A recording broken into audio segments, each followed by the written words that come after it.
Hi, welcome back to another episode in my kitchen. Today we're going to be cooking paratha.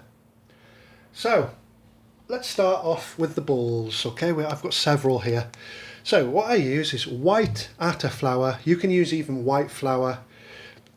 I tend not to use brown or heavy flours for this, so you want to use, this is my preference anyway, fine white atta flour. So this atta has a little bit of grain still left in, but that's fine. So how I make this, I pour some atta flour into a bowl, I don't know how many grams, but I just pour a decent amount of atta flour into a bowl. I'll put a little bit of oil in there, not so much, maybe, tablespoon, a pinch of salt, and I will just stir it around with some water and get a nice smooth dough, okay? And the important thing to do with that dough once you have it is put it back into the bowl it was rolled in, put a little bit of flour or oil on the bottom of the pan and let that sit there for a good half an hour. So the trick to a good paratha is when you let the dough rest, okay? So once I've let the dough rest, I end up with a nice sausage shape.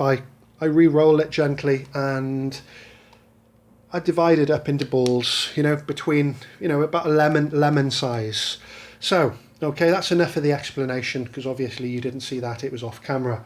So the question is, I've seen so many people cook this recipe and make it, they do it out on the street. It's not like a trade secret in Asia. They cook on the street. So you can pick up so many tips, in India, Malaysia. This is also a popular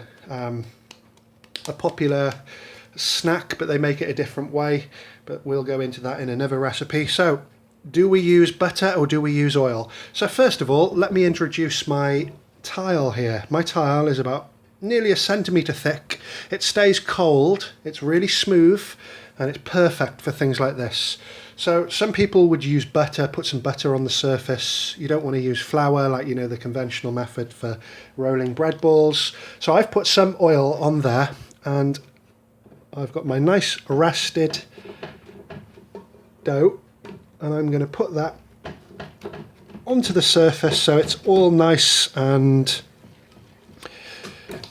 slippery. So what I'm going to do is just push out and I'm going to make that dough as thin as possible. Okay, just put some oil on your hands, very hands-on, and make it as big as you can. Okay, we'll come back to that in a moment. So I've rolled that out really as thin as I can get it, almost, doesn't have to be perfect, with the palm of my hand. Some of it's a little bit broken, but it doesn't matter. Okay, because I've oiled the bottom of the surface, now we can pick it up. Okay, so let's pick it up. Can we get that? And as we're picking it up, what we want to do is let it roll. So we're getting a zigzag effect as we're putting it down. Okay, so now let's stretch it. So we have our little zigzag snake. So let's stretch that. Get it as long as possible. Some might break, it doesn't have to be perfect. And then, we still have enough oil on there. All we're going to do now is make a little curl shape like a rose. Okay, let's stretch it. Stretch it, stretch it. Now, and if you've let your dough rest enough, it should be almost starting to bubble, There's no yeast or anything like that. And let's get my rolling pin. So tuck the corner in. So you end up with a lot of layers. So what we're going to do now, let's make sure that's really tucked in.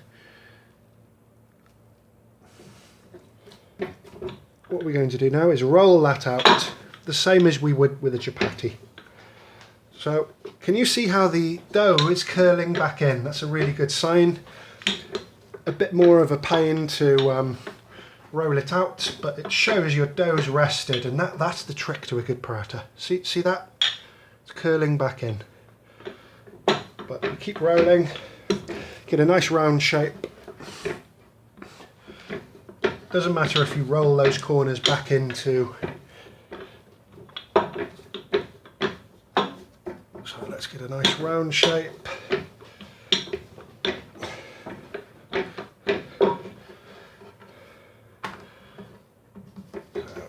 Okay, just for aesthetical purposes, let's just make sure it's round.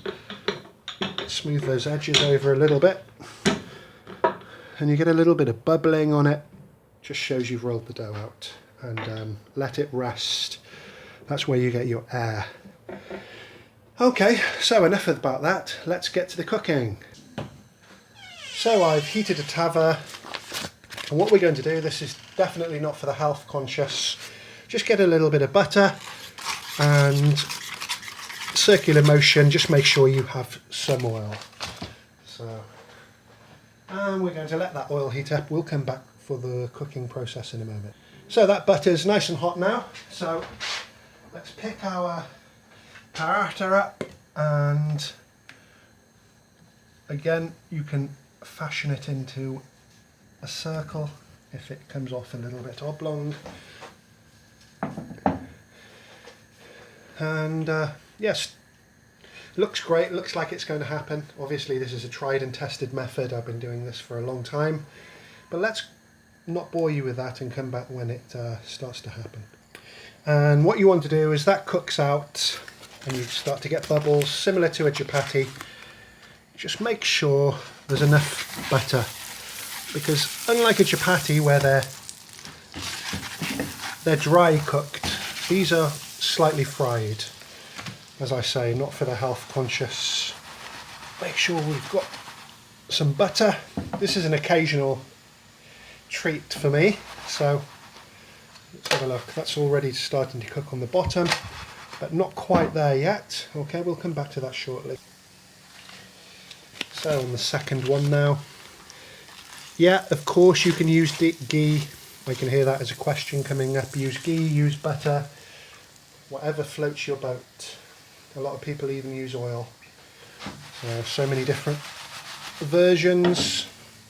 So we'll come back to that when they're all cooked, and I'll just show you how to add the finishing touches. So make sure they're cooked through, you know, some burning, well not burning, but some browning evenly over each side. You know, flip them. That's sort of nearly done. Make sure you haven't got any raw bread.